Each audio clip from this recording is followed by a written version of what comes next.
U.S. Defense Secretary Lloyd Austin arrived in Tel Aviv for meetings, and it's coming amid an intensifying rift between U.S. President Joe Biden and Israeli Prime Minister Benjamin Netanyahu over mounting civilian casualties in Gaza.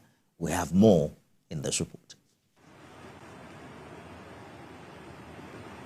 U.S. Defense Secretary Lloyd Austin has landed in Israel as international pressure for a ceasefire in Gaza intensifies. Mr. Austin held talks with his Israeli counterpart, Yoav Gallant, Prime Minister Benjamin Netanyahu, and Israel defense officials. He later participated in a joint press conference with Defense Minister Yoav Gallant. Mr. Austin, among other things, discussed Israel's plans for a transition to the next phase of the war. Over the weekend, 3 of Israel's allies called for the fighting in Gaza to end. France demanded an immediate and durable truce in Gaza, while the UK and Germany have urged a sustainable ceasefire. UK Foreign Secretary David Cameron teamed up with Germany's Foreign Minister Annalena Baerbock to call for a ceasefire of the Israel-Gaza war, but only if it is sustainable. The UK and Germany had earlier last week abstained over a United Nations resolution backed by 153 countries demanding an immediate humanitarian ceasefire in Gaza.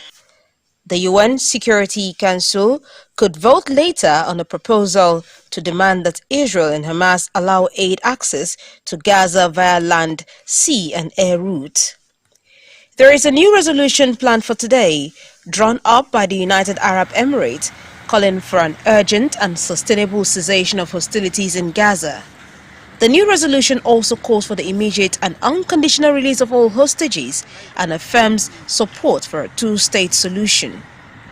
In the wake of the accidental killing of 3 Israeli hostages in Gaza by soldiers on Friday, the Israel Defense Forces Chief of Staff, General Herzi Halevi, has reminded troops that they are absolutely not permitted under the rules of engagement to shoot unarmed people holding up a white flag in surrender.